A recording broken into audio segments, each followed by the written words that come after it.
สวัสดีทุกคนเนาะคลิปนี้โคกาซิมาเว้าเกี่ยวกับที่ว่ามีเอื้อยคนหนึงเนาะเป็นคนไทยเพิ่นไปเที่ยวลาวเนาะแล้วก็ไปซื้อลังผึ้งเนาะลังหนึงแล้วก็มากินในลังนั้นก็แม่ค้าเพิ่นก็สิขายให้ลังละ40บาทตอนนี้เอื้อยเพิ่นก็ได้มาแล้วก็ได้อัดคลิปเนาะอัดคลิปออกมาเว้าเนาะว่าลังแค่นี้เองนี่40บาทแพงก็พอแห้งแล้วแถมยังถูกแม่ค้าตัวอีกบ่หรือว่าถูกแม่ค้าโกงอีกนะได้ลังผึ้งแบบบอดี้100%เนาะก็เลยเฮ็ดให้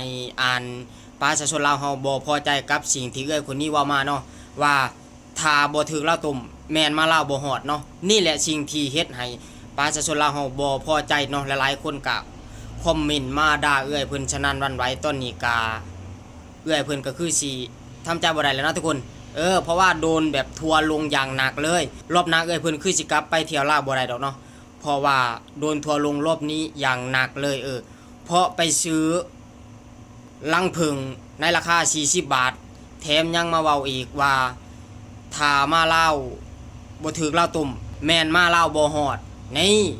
คำนี้เลยที่เฮ็ดให้คนลาวบ่พอใจถ้าเอื้อยเพิ่นบ่เว้าออกมาแบบนี้เนาะเอื้อยเพิ่นก็สิบ่ถูกโจมตีณขณะนี้ถ้าเอื้อยเพิ่นบอกว่ามีแม่ค้าแห่งหนึงเนาะอยู่ลาวเพิ่นขายของสิ่งนี้มาให้ข่อยเพิ่นตัวข่อยราคาก็แพงพอแฮงแล้วเพิ่นตัวข่อยว่าลังผึ้งนี่ดี 100% พอข่อยซื้อมากินแล้วมันบ่แม่น 100% เนาะมันเสียครึ่งนึงดีครึ่งนึงก็ว่ากันไปเนาะแต่ทีนี้เอื้อยเพิ่นบอกว่า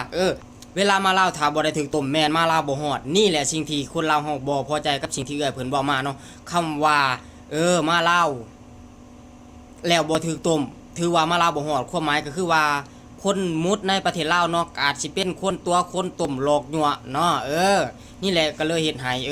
คนบ้านเฮาเนาะคนลาวบ้านเฮาก็บ่พอใจเนาะถ้าเป็นไผก็คือสิบ่พอใจเนาะเพราะสิ่งที่คนนี้บอกมาเนาะความหมายก็คือว่าคนลาวมุดในประเทศก็คือสิเป็นคนแบบมักตัวมักต้มคนอื่นหลอกให้มาซื้อมากินของนะนี่แหละเนาะบางครั้งบางคราวเนาะเวลาไปเที่ยวบ่ว่าจะเป็นลาวหรือว่าบ่ว่าลาวมาไทยเนาะก็ควรระมัดระวังเนาะคำพูดของเราให้ดีๆคำบอกของเราให้ดีๆบ่ฉะนั้นเดี๋ยวจะเกิดดราม่าเหมือนคนนี้เลยนะทุกคน